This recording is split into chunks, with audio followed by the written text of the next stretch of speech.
All right, if you have little saved for retirement or nothing saved for retirement, especially if you're over the age of 50, this video is for you. For many of us, we've been told, hey, we should save, we should invest, here's how Wall Street says we should do it. And a lot of us either haven't done it or we've had to clear out some of those accounts, and I get it. Sometimes life can be challenging. So what do you do if you don't have as much as you need for retirement, or how much is enough? We're gonna get that conversation, so let's go.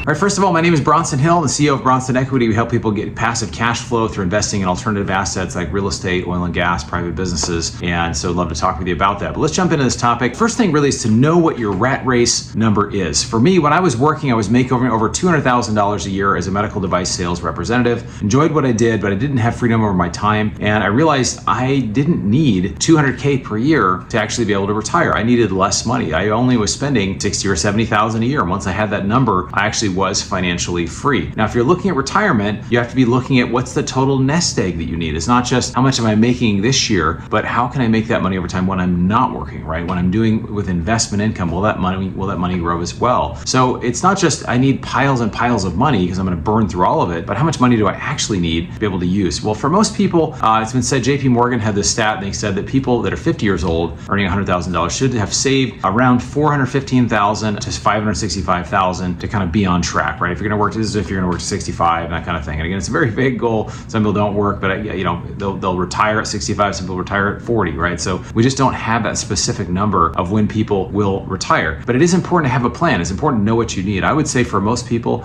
if you had $1 million, $2 million, you have a certain amount in there. And if you're behind on the 8 ball, it's okay. You can actually do things to help you get there. So let's talk about how you can do that if you don't have as much money. And again, the traditional plan, I call myself a recovering investment advisor because I was an investment advisor for a few years. And I just realized the plan of raising lots of money, if you're getting some sort of annuity or distributions, it just was never enough, right? You need $1 million, you're getting 2% per year. Well, that's not a lot of money, right? You're like $20K a year. You're not generating enough to be able to live on. That's where alternative assets typically can produce a lot more cash flow. So let's get into what that looks like. Let's focus on cash flow and not just account balances, right? So Warren Buffett said it best this way, and this is one of my favorite quotes of all time. He says, unless you learn how to make money while you sleep, you'll work until you die. So it's not just important that, we hear that quote, but it's really that where is the money coming from and how is it being generated? If you're having to go work for it, that's one thing. If it's coming from stocks or other things, that's fine. But there's a lot of alternative assets that just put money in your pocket every single month. Or a real estate deal, right? If there's a real estate deal that cash flows every month, which right now in 2025 is hard to find. There are things like oil and gas that cash flow really well, even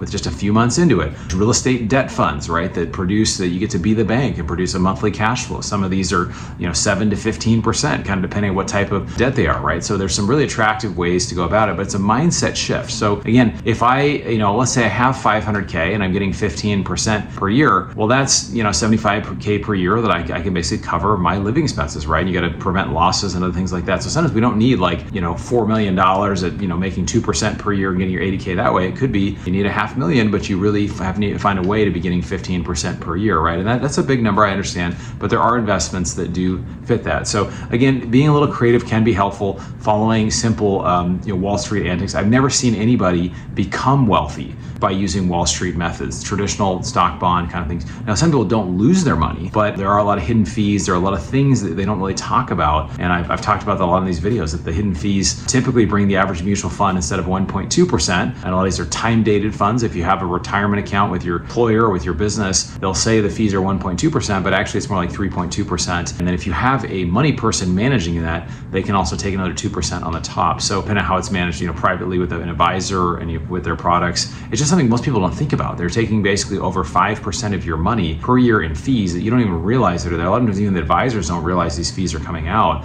And basically it's the returns typically are only 6 to 9% per year. So that's most of your money. That's up to 90% of your returns just becomes a glorified savings account. So again, doing things traditionally typically does not get people where they want to go, and Wall Street cannot be trusted, okay? Don't trust them. Don't just trust that they're going to look out for you, because they're not. They're looking out for themselves. So I'm big on that, doing stuff outside of Wall Street. So the third point really, beyond just cash flow, beyond your rat race numbers, build a lifestyle and a side income that you actually enjoy. Find multiple streams of income. Find ways to grow on your own. Find real estate projects. Find investments. Do things passively. Do things actively. Start a business. Do things that are on the side that you can hustle for a little bit, and then you can grow it over time. Now, if you have a higher net worth, if you're a 2 million, 5 million net worth or higher, you can just find different passive investments. If you don't, like when I started, you can find things you can get involved with, right? You can be more active in real estate or in business, other things, and be able to grow. And just the more we see it is that more people are less prepared for retirement. And what does it look like? It looks like, especially end of life, people that have more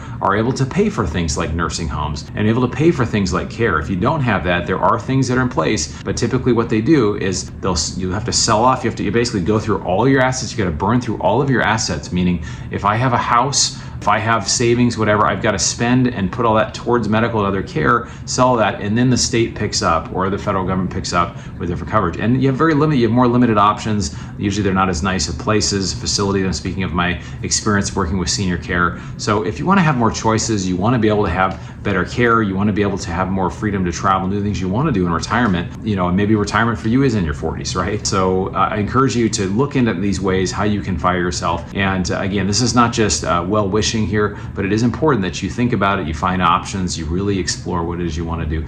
If you haven't had a call with our group, you're not hearing about our investment deals, you can check out the link below. We offer a lot in regards to alternative investing. Like I mentioned, some of these things, check it out down below, bronsonequity.com, click the join button. We'd love to start a relationship with you. Thanks for taking the time to educate yourself. Look forward to seeing you on the next video.